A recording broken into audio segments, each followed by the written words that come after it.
नमस्कार, बिहार तक में आपका स्वागत है और मैं हूं सुजीत। पूर्व सांसद आनंद मोहन की रिहाई का रास्ता तो साफ हो गया है, लेकिन इसके साथ ही बिहार सरकार पर और कैदियों को छोड़ने का दबाव भी बढ़ता जा रहा है। और ये कैदी जो हैं वो कोई ऐसे वैसे कैदी नहीं हैं, दुर्दांत अपराधी वाले कैदी हैं जो वर्षों से जेल में बंद हैं। बिहार के विभिन्न क्षेत्रों से उनकी जाति से ये मांग होने लगी है कि इन्हें भी छोड़ा जाए।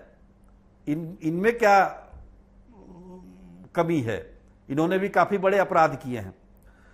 यहां तक कि टाडा के तहत जो अपराधी सजा काट रहे हैं उन्हें भी छोड़ने की मांग की जा रही है। मांग करने वाले कोई और नहीं, सरकार में शामिल CPI-ML के विधायक महानंद सिंह ने मुख्यमंत्री नीतीश कुमार को पत्र लिखकर इन्हें छोड़ने की गुजारिश की है, आग्रह किया है।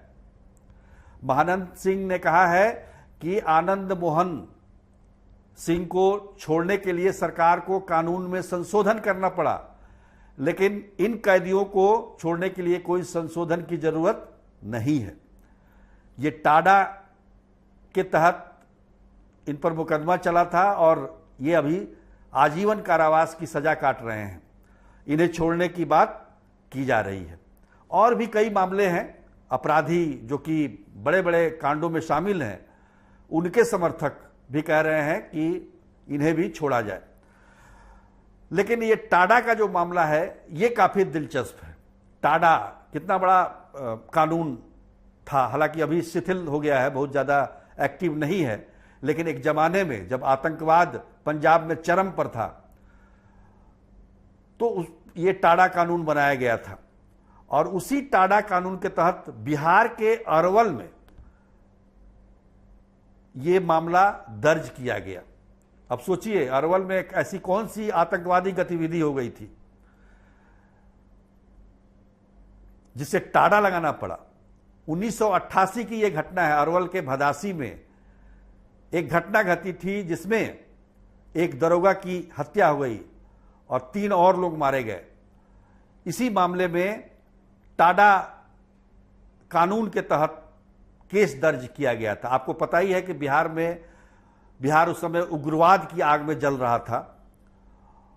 हालांकि उग्रवाद और आतंकवाद दोनों में अंतर होता है, लेकिन 1988 में टाडा कानून का इस्तेमाल यहां पर किया गया। उस समय बिहार में कांग्रेस की सरकार थी, बिहार में भी कांग्रेस की सरकार थी और केंद्र में भी कांग्रेस की सरकार थी।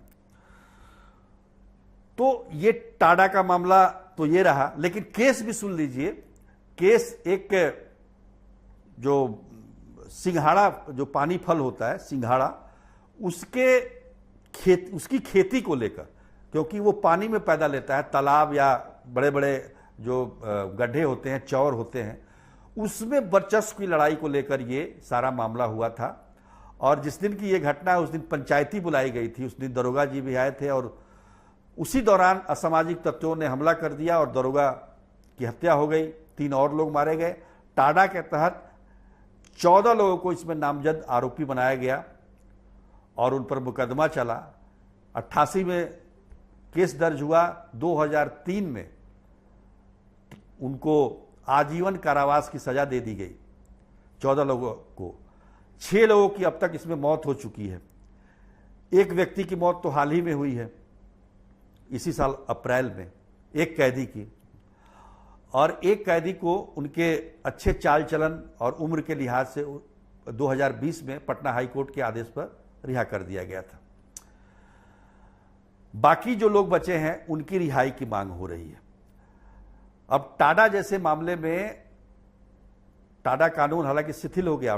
टाडा कानून के बारे में जान लीजिए कि इतना कड़ा कानून था कि टाडा कोर्ट के बाद का जो फैसला आता था उसे सीधे सुप्रीम कोर्ट में चुनौती दी जा सकती थी, हाई कोर्ट में भी नहीं।